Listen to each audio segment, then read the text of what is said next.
follow this keke driver. Now is a clean guy. Now this guy, if you born anya keke ni geche mobudolo mother.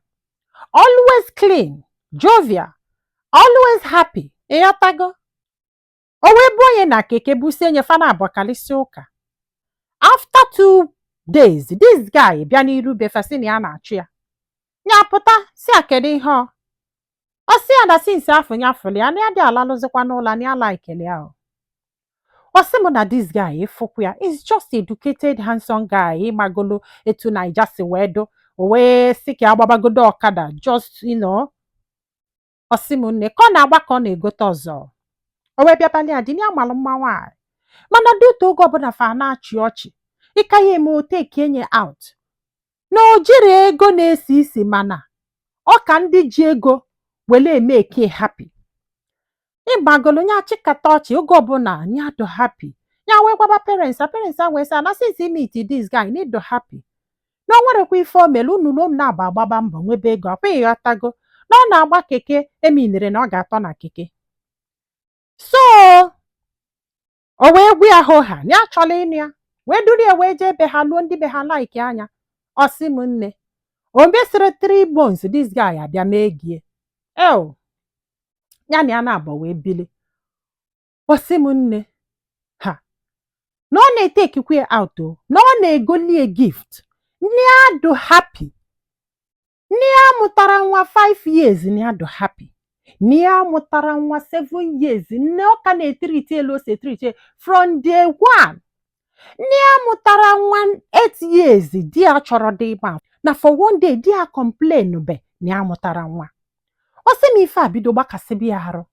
Ife abido gbakasịbi ya arụ na o kwerezi odidi na 8 years. A na-ekwu 9 years. Chee! Nya wee si anya bịa ka eju na ọgwụcha ya na-ayọ bukwu ya all this while ọjụ. Si ana Chukwu ga-enyefe nwa mgbe o ji wee dore di. Nne ya chọrọ ịma and inekwu anya ọ chọrọ ịma ọ da-achụ nwaanyị ọ chọrọ ịma. Na ọ pụsịa kịta jesie ọlụ keke bata ihe ọ ga-egolie ice cream o pepe soup o suya o nwere ife ọbụla ọfụla ọma ngolie ya nọlụ na-ebusi ibu na-amasọ mma fụkwanụ nwa chaa. Osi m nne for one day na ndị befa complain ro until 10 good years. Nya wee yọkati ọjụ nya wee wepụ okwu court sị ka agbalụ ma ya esi ebe afọ nyebe aka because na this man nya onwere aji ife o mere mana decide go after 10 years nya ma nchezi isaida na okwele ọnya jebele onwe ewelo na court.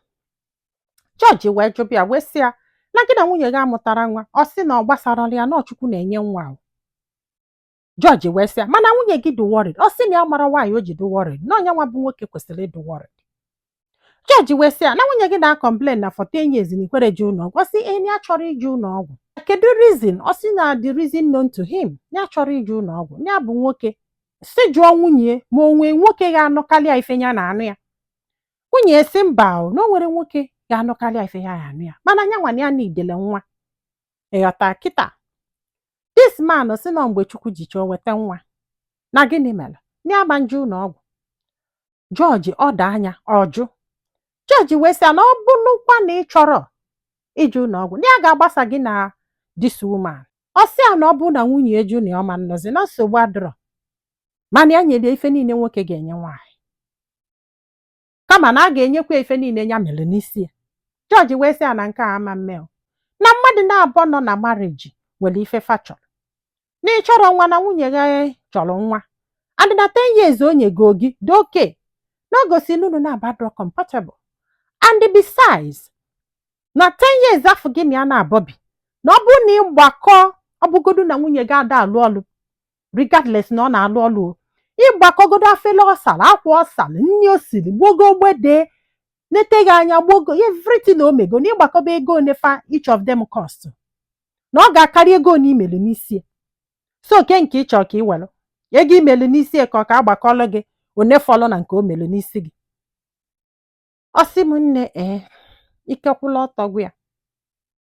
So Judge wee sị ya ma ọ chọrọ ichi eche ọ sị na iwe ka acha enye eche ya anatazi ịgbagolu ndị mmadụ jụbazi n'ife na-esene ewee kọbazi ada ezo ezo ya na-akọ ụfọdụ ndị mmadụ si ya na di gị nyere gị ife niile nọọsọ nwa, n'ịmaala na mgbe ụfọdụ na ụmụ nwoke nwere ike iji ọnụ si nwaanyị ya jee n'ezi jee bute ime, mana nwoke ekwere eje ụlọ ọgwụ for 10 years ma kwechili George ọda anya ọjụ na o nwere ife dị na nwakpa eke bụrụ ọnụ, na o nwere ike ọ na-echebọsị ike ga-agwụ gị ka ịpụ outside, mana ya pụdụrụ outside dị ụtọ na this man nyere ife niile ya chọọ na husband ka eke ya ga-esi pụba outside, na ọ bụ na ife ọ chọọ na ọ ga-agwa ya ndị lady wee sị ya na o nwere ike mịa agwala gị maka igo dị ya n'ime ka nwoke ga-enye nwunye laịsensị nkwụgharị na ọ dịrọ possible. Ndị befesi ya na o nwekwara ike bụrụ eziokwu mana ọ bụ na ọ chọrọzi ya nataba. Ọ na-asị m nne na o nwekwe nwoke ga-anụ ya etu this man si anụ ya regardless na onye okeke ka ọ bụ. Emesịa mami ya wee sị ya na ọ bụ na ọ chọrọ ịkonsida ife enyi nwaanyị gwara ya na o nwere ike mee ya ọ bụzikwa na the man chụbịa ya kunetelufe nwa nafa ga-azụ, maka na 10 years abụrụ 10 days, na ọ bụrụ otu ọdụ ka ọdụ wee nụba this guy tati na-achọzi ịgwụ who knows na ochigete na ọ ga-anụ di ọzọ, and n'ịgba na ụlọ amụtara nwa for 10 years o nwere onye ama a ga-asị na o si n'aka. Ọ sị m nne ikekwula ọtọ gwu ya na ya chọrọ ịhapụ this guy mana ya chọrọ nwa na ya ma nna otu ka ụwa ya gwụ na this guy maalụ na o nwere nsogbu na-ezo even ndị befa ada ekwukwu okwu too much na ọsọsọ mmadụ na-abụkọ ịtọ bụ ndị obele na-ekwu okwu. In fact ọ dịkwa somehow ọ dị suspicious. Yes, o nwere ike ọ bụrụ na o nwere nsogbu actually mana ọ chọrọ ikwu, mana o nwekwe nwoke ga-enwe nsogbu ma ya achọ na nwa onye ọzọ regardless na o nwere nsogbu. Ọ sị m nne na mami ya duoli eje ụlọ ọgwụ mbụ nyanwa ka a nata na complain mami ya wee sị oke ya bịa ka jee ụlọ ọgwụ, mami ya kwụ ụgwọ ụlọ ọgwụ enenesi enye si na ya zuru oke na nwaanyị efu na ọ n'aka dị ka o si n'ife ya nọzi kịta bụ nne ya mụrụ ma ọnya ma ife enyi nwaanyị kwuru. Ọ bụgodu na ọ chọrọ ka akụlie na barapụrụ mami ya nyafụzia dị ọzọ fine ya afọgọ, maka na ya gbala aka na kịta anụnwa ndị ya nọrọ afọ 5 years ndị a ga-adụ very worried. Ife dị na nwakpa eke bụrụ ọnụ. Oh yes, mana who knows what it is? O nwere onye ma ife ọ bụ. That is the main issue. Nwoke fụrụ gị n'anya na-ete ekike of you na-alọvụ gị for 10 years ịdụ happy for 10 years nne m ọ dịrọkwa izi. Daalụnụ ka ọ dị n'ụbọchị ọzọ.